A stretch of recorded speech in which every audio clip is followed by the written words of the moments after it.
নমস্কাৰ ষ্টুডিঅ'ত মই পৰিমিতা আৰু এই মুহূৰ্তত লৈ আহিছো আজিৰ দিনটোৰ এটা অতি দুখ লগা খবৰ। ইতিমধ্যে ৰাজ্যবাসীয়ে গম পাইছে যে নন্দিতা শইকীয়া নামৰ ধেমাজিৰ নৃশংসতাৰ বলি হোৱা সেইগৰাকী কলেজীয়া ছাত্ৰী আৰু আমাৰ মাজত নাই। ইতিমধ্যে ডিব্ৰুগড়ৰ এখন ব্যক্তিগত নাৰ্ছিং হোমত চিকিৎসালয়ত তেওঁ শেষ নিশ্বাস ত্যাগ কৰিছে। আমি জনাই আছো এই মুহূৰ্তত সেই দুখ লগা খবৰ, কিয়নো ইতিমধ্যে ৰাজ্যবাসীয়ে গম পাইছে যে ধেমাজিত আক্ৰমণৰ বলি হোৱা ছাত্ৰী নন্দিতা শইকীয়া আৰু নাই। ডিব্ৰুগড় ব্ৰহ্মপুত্ৰ নাৰ্ছিং হোমত 1:10 মৃত্যু হৈছে নন্দিতাৰ। ধেমাজিৰ মৰিধল কলেজৰ ছাত্ৰী আছিল এই নন্দিতা শইকীয়া। আৰু নন্দিতা শইকীয়া ধেমাজি চহৰৰ মাজমজিয়াতে আক্ৰমণৰ বলি হৈছিল। এজন যুৱকে তেওঁক আক্ৰমণ কৰিছিল আৰু সংকটজনক অৱস্থাত তেওঁক তেজে লুটুৰি পুটুৰি হৈ থকা অৱস্থাত তেওঁক চিকিৎসালয়লৈ লৈ যোৱা হৈছিল আৰু চিকিৎসালয়ত তেওঁ মৃত্যুৰে সৈতে যুঁজ দিছিল। কলেজৰ চতুৰ্থ বৰ্গৰ এজন কৰ্মচাৰীয়ে নৃশংসভাৱে আক্ৰমণ কৰিছিল নন্দিতাক। চোকা অস্ত্ৰৰে দিন দুপৰতে উপৰ্যুৰ কৰি আক্ৰমণ কৰিছিল নন্দিতা শইকীয়াক। মৰম লগা নন্দিতা শইকীয়া এতিয়া হেৰাই গৈছে আৰু তেওঁৰ ইতিমধ্যে মৃত্যু হৈছে। সোঁফালে স্ক্ৰীণত মৰম লগা নন্দিতা আৰু বাওঁফালে ডিব্ৰুগড়ৰ ব্ৰহ্মপুত্ৰ নাৰ্ছিং হোমৰ সেই দৃশ্যাংশ, য'ত তেওঁৰ আত্মীয়সকল কান্দোনত ভাগি পৰিছে। তেওঁলোক ভাগি পৰিছে, তেওঁলোক বহি আছে আৰু তেওঁলোকে ইতিমধ্যে অভিভাৱক তাত উপস্থিত আছিল, পিতৃ আছিল উপস্থিত, মাতৃ ইতিমধ্যে হয়তো গৃহত তেওঁ স্বগৃহত উপস্থিত আছে আৰু পিতৃ মাতৃয়ে যথেষ্ট আশা কৰিছিল, আশীৰ্বাদ বিচাৰিছিল ৰাজ্যবাসীৰ ফালৰ পৰা যে ৰাজ্যবাসীয়ে আশীৰ্বাদ দিয়ক। জনসাধাৰণে যেতিয়া আশীৰ্বাদ দিব তেতিয়া নন্দিতা পুনৰ সুস্থ হৈ তেওঁলোকৰ কাষলৈ যাব, তেওঁলোকৰ মাজলৈ গৈ মা বুলি মাতিব, দেউতা বুলি মাতিব আৰু এনেধৰণে তেওঁলোকে আশীৰ্বাদ বিচাৰিছিল। আৰু জনসাধাৰণে বা অসমৰ ৰাজ্যে বা ৰাজ্যবাসী আৰু বিভিন্ন স্থানৰ পৰা বিভিন্ন জনে সহায় সহযোগিতাৰে লগতে আশীৰ্বাদো দিছিল যে নন্দিতা পুনৰ জি উঠক। এক নৃশংসতাৰ বলি হৈছিল। অসমৰ ইতিহাসত কোনোদিনে নোহোৱা নোপোজা এটা ঘটনা সংঘটিত হ'ল আৰু যি ঘটনা এতিয়া সমগ্ৰ ৰাজ্যবাসীয়ে একমুখে গৰিহণা দিছিল, ধিক্কাৰ দিছিল। আৰু আজি অৱশেষত আহিল সেই দুখবৰটি, যিটো দুখবৰৰ আশা ৰাজ্যবাসীয়ে কৰা নাছিল, যিটো দুখবৰৰ আশা নন্দিতাৰ পৰিয়ালে বিচৰা নাছিল, আশা কৰা নাছিল, যিটো দুখবৰ বিচৰা নাছিল নন্দিতাৰ সমনীয়াই। আৰু সতীৰ্থ সাংবাদিক মুক্তামণি হাজৰিকাই ডিব্ৰুগড়ৰ পৰা আমালৈ এক্সক্লুচিভ দৃশ্যাংশসমূহ প্ৰেৰণ কৰিছে। ধেমাজিৰ মৰিধল কলেজৰ ছাত্ৰী নন্দিতা শইকীয়াৰ অৱশেষত যি নৃশংসতাৰ বলি হোৱা এগৰাকী ছাত্ৰী মৃত্যু হৈছে। বহু প্ৰতিভাৰ, অনন্য প্ৰতিভাৰ অধিকাৰী আছিল, ধুনীয়া কবিতা লিখিছিল, ধুনীয়া কবিতা আবৃত্তি কৰিছিল নন্দিতাই, তেওঁৰ সমনীয়াসকলে মন্তব্য কৰিছে। ইতিমধ্যে ইয়াৰ পূৰ্বে তেওঁৰ সমনীয়াসকলৰ পৰা জানিব পৰা গৈছে, তেওঁৰ ঘৰুৱা লোকৰ পৰা জানিব পৰা গৈছে, পৰিয়ালৰ লোকৰ পৰা জানিব পৰা গৈছে, কবিতা লিখিছিল, ধুনীয়াকৈ কবিতা লিখিছিল, কবিতা আবৃত্তি কৰিছিল, সাৱলীল আৰু সুন্দৰ মনোগ্ৰাহী ভাষাৰে তেওঁ কবিতা লিখিছিল আৰু কবিতা আবৃত্তি কৰি সমাদৰ লাভ কৰিছিল। বিভিন্ন সময়ত মহাবিদ্যালয় হওক বা বিভিন্ন ধৰণৰ সমাজৰ যিসমূহ কিছু অনুষ্ঠান, এই অনুষ্ঠানসমূহত তেওঁ অতি ক্ষিপ্ৰতাৰে তেওঁ আগবাঢ়ি গৈছিল আৰু বিভিন্ন কাম কাজত, সামাজিক কাম কাজত নিজকে তেওঁ ব্যস্ত কৰি ৰাখিছিল। পঢ়াৰ সমান্তৰালকৈ বিভিন্ন ধৰণৰ কামো কৰিছিল বুলি জানিব পৰা গৈছে। আৰু এটা দুখ খবৰ আহিছে যে যিহেতু তেওঁ জীৱন মৃত্যুৰে সৈতে ডিব্ৰুগড়ৰ ব্ৰহ্মপুত্ৰ নাৰ্ছিং হোমত তেওঁ যুঁজ দি আছিল আৰু অৱশেষত তেওঁ আজি 1:10 তেওঁ শেষ নিশ্বাস ত্যাগ কৰিছে। ধেমাজিৰ আক্ৰমণৰ বলি হোৱা এগৰাকী ছাত্ৰী নন্দিতা শইকীয়াক চোকা অস্ত্ৰৰে দিন দুপৰতে আক্ৰমণ কৰিছিল এজন যুৱকে, যিজন যুৱক সেইখন কলেজৰে মৰিধল কলেজৰ চতুৰ্থ বৰ্গৰ তেওঁ কৰ্মৰত আছিল আৰু তেওঁ নৃশংসভাৱে আক্ৰমণ কৰিছিল। আক্ৰমণ কৰাৰ পাছত তেজে লুটুৰি পুটুৰি হৈছিল নন্দিতা শইকীয়াৰ লগতে আন এগৰাকী তেওঁৰ সতীৰ্থ। আৰু নন্দিতা শইকীয়াৰ অৱস্থা যথেষ্ট গুৰুতৰ হৈ আছিল আৰু গুৰুতৰ হোৱাৰ বাবে তেওঁক চিকিৎসালয়লৈ উন্নত চিকিৎসাৰ বাবে ডিব্ৰুগড়লৈ ততাতৈয়াকৈ লৈ অনা হৈছিল। আৰু তাৰ লগতে এটা কথা ক'ব বিচাৰিছোঁ যে যিজন যুৱক বা যিজন কৰ্মচাৰীয়ে তেওঁ আক্ৰমণ কৰিছিল এইগৰাকী মৰম লগা যুৱতীক, আৰু আক্ৰমণ কৰাৰ পাছত যি দৃশ্যাংশ ভাইৰেল হৈছিল, তেওঁৰ সমগ্ৰ দেহটো, সেই যুৱকজনৰ দেহটো হাতত আছিল এখন চোকা অস্ত্ৰ আৰু সমগ্ৰ দেহটো তেজে তুমৰলি হৈ আছিল। আৰু তেনেধৰণে এক বিস্ফোৰক মন্তব্য কৰিছিল যে হয় তেওঁ সেই যুৱতীগৰাকীক মাৰিছে বা তেওঁ অস্ত্ৰৰে তেওঁ আঘাত সানিছে। আৰু তাৰ পাছত সমগ্ৰ ৰাজ্যজুৰি সকলোৱে সমগ্ৰ ৰাইজে ধিক্কাৰ দিছিল, গৰিহণা দিছিল এইজন যুৱকক আৰু আশু আৰোগ্য কামনা কৰিছিল নন্দিতা শইকীয়াৰ, নন্দিতা যাতে শীঘ্ৰে সুস্থ হৈ উঠে। সমগ্ৰ ঘটনাৱলীলৈ চালে এটা কথা মন কৰিব লাগিব যে ধেমাজিত যি সংঘটিত হৈছে এই বৰ্বৰ ঘটনা, এই ঘটনাটোক যিমানেই গৰিহণা দিয়া যায় আচলতে সিমানেই এইটো কমহে হ'ব, কিয়নো প্ৰেমৰ আবেদনক যিহেতু প্ৰত্যাখ্যান কৰাৰ অভিযোগতে এগৰাকী ছোৱালীক যদি এনেধৰণে দিন দুপৰতে অত্যাচাৰ চলাবলগীয়া হয়, এগৰাকী যুৱতীক অত্যাচাৰ কৰে, তাৰপিছতে তাই মৃত্যুমুখত পৰে, আচলতে হত্যা কৰাৰ দৰে হ'ল, তেনেহ'লে ছোৱালীবোৰৰ জীৱনৰ বা যুৱতীসকলৰ জীৱনৰ নিৰাপত্তাই বা ক'ত?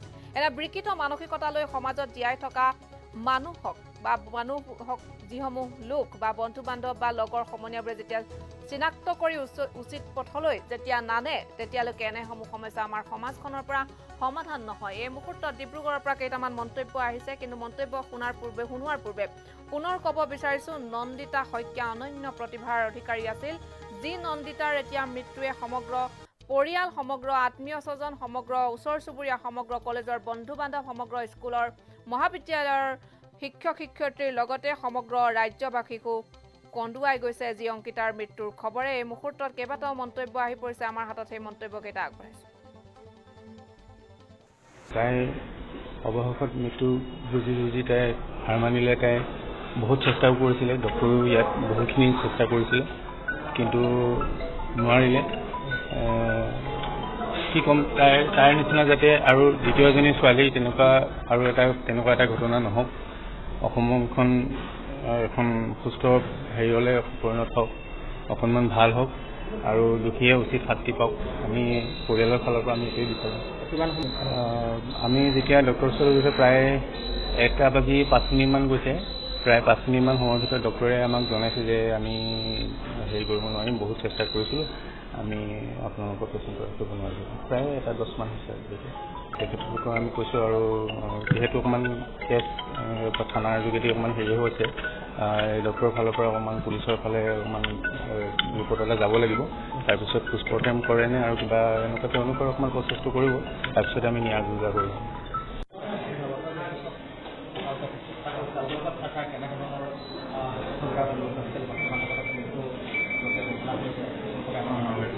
আপোনাৰ 1:15 আপোনাৰ 12:50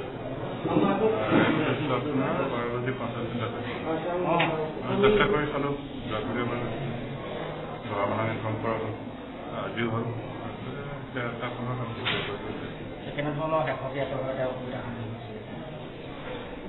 উঠাটো মানে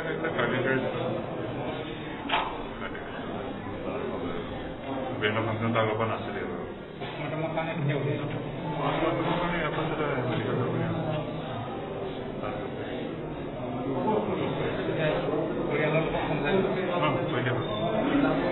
টাইমটো ক'ব 1:15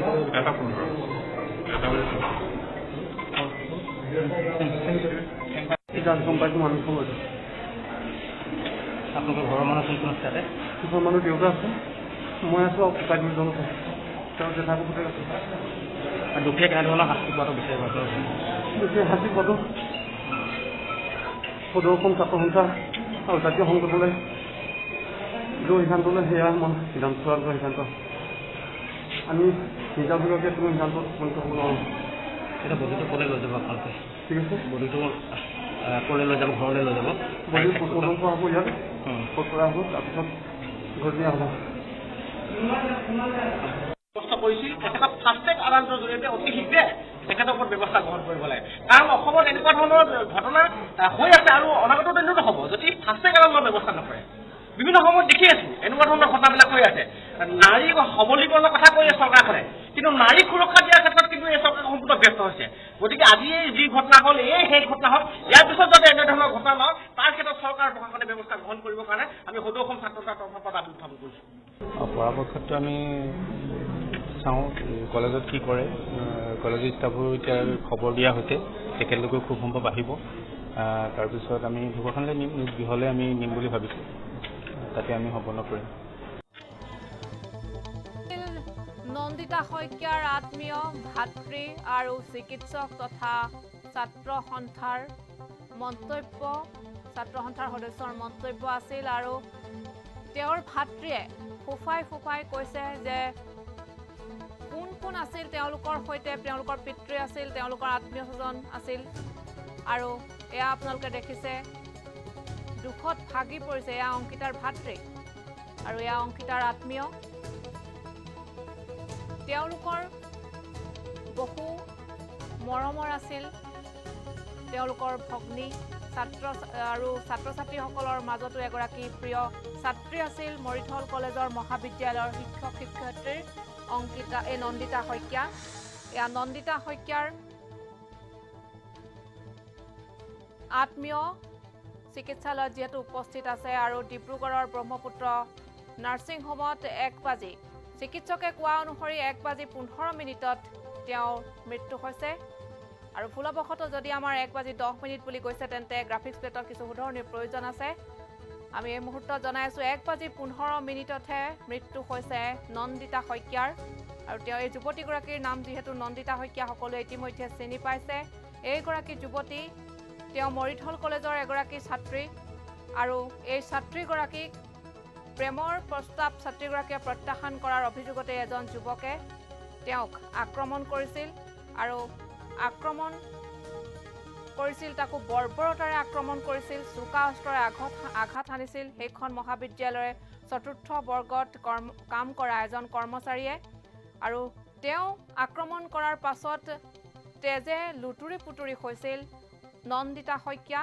আৰু এই নন্দিতা শইকীয়াই জীৱন মৃত্যুৰে সৈতে বহু যুঁজ দিলে আৰু অৱশেষত আজি আহিল সেই দুখবৰটি ডিব্ৰুগড়ৰ ব্ৰহ্মপুত্ৰ নাৰ্ছিং হোমৰ ICUৰ বিচনাত শেষ নিশ্বাস ত্যাগ কৰিলে নন্দিতা শইকীয়াই ধেমাজিৰ মৰিথল কলেজৰ ছাত্ৰী আছিল নন্দিতা ধেমাজি চহৰৰ মাজমজিয়াতে নন্দিতাক আক্ৰমণ কৰিছিল এজন যুৱকে সংকটজনক অৱস্থাত তেওঁক চিকিৎসালয়লৈ লৈ অহা হৈছিল তাৰ পাছত জীৱন মৃত্যুৰে অহৰহ যুঁজ দিছিল নন্দিতাই চিকিৎসকেও কোনো ধৰণৰ হেলা নকৰি কোনো ধৰণৰ পলম নকৰি যদিও এতিয়া ভয়াৱহ পৰিস্থিতি কোভিডৰ এই কোভিড পৰিস্থিতিকো আওকাণ কৰি চিকিৎসকে ডিব্ৰুগড়ৰ ব্ৰহ্মপুত্ৰ নাৰ্ছিং হোমৰ যিসকলে চিকিৎসা কৰি আছিল এইগৰাকী নন্দিতা শইকীয়াক তেওঁলোকে আহুপুৰুষাৰ্থ কৰিছিল যে নন্দিতা শইকীয়াই পুনৰ মাত মাতিব পুনৰ হাঁহি উঠিব আৰু নন্দিতা শইকীয়াৰ পিতৃ মাতৃয়েও